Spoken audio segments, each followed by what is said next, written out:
And so I could go, there's so many things about what's going on. I have a friend who is a priest. I know him over 25 years, and I was visiting him. And he showed me, I saw the bulletin from the chancery. You know what they said? We have discovered that if you have more confessions in your parish, the people give more money. This is the honest truth. So we want you to hear confessions at least 1 hour a week or whatever. 1 hour a week. So the whole motive was not to save souls, but to bring the cash in. We laugh, but you know what? It is so sad because St. John Vianney said that more souls are won in the confessional than any other means. Because the priest, the penitent enters into the confessional. He's there with Christ, not Father Isaac. He has a direct encounter with God. And God wants to pour out his grace and his mercy upon that soul. But the priest has to be trained properly. When we talk about these crises, Our Lady appeared over 400 years ago in Quito, Ecuador, Our Lady of Good Success.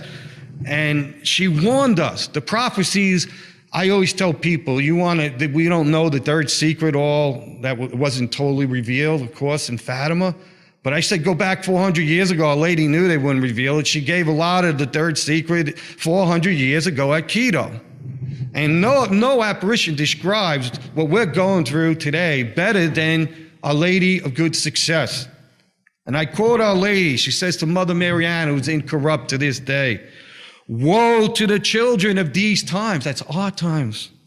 "It will be difficult to receive the sacrament of baptism, also that of confirmation, making use of persons in position of authority. The devil will make a great effort to destroy the sacrament of penance." I'm going to repeat that. Making use of persons in positions of authority, the devil will make a great effort to destroy the sacrament of penance. And this breaks my heart when I'm going to say now, and that includes our Pope, what he has done to this sacrament and what he has been doing to destroy this sacrament is disgraceful. And we have to pray for his conversion. He's leading souls to hell, my friend. Never in the history of the church has a pope encouraged people to sin.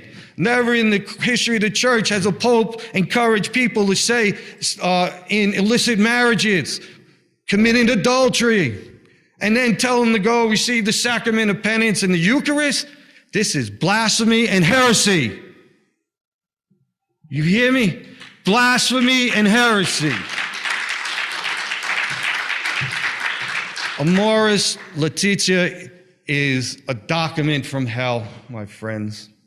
Because there's some good stuff in there, of course, but the devil knows what he's doing. He always gives you a lot of the truth, and then he comes with his lies because he wants to snag you and bring you to hell. It's like I tell people all the time, if you have a piece of chocolate, 99% chocolate, 1% arsenic, what happens when you eat it? You die. You die. The bishops, what they've done to the sacrament of penance is a disgrace. They don't train their seminarians. They don't train their priests. And good priests that are trained properly, which are very few, that follow the great doctor of the church, St. Alphonse, they will persecute that priest. And I'm one of them. And I could tell you I was blessed, through prayers, probably from my mother and others, that I came across a book on St. Alphonse before I came into the seminary. And I read that, it changed my life. And I begged Our Lady, if your son wants me to be a priest, when it comes time to study moral theology, I beg you to send me a professor that will teach me St. Alphonse, who is the doctor of the church on morals. And the church tells confessors, if you follow him, you will not err. What a promise.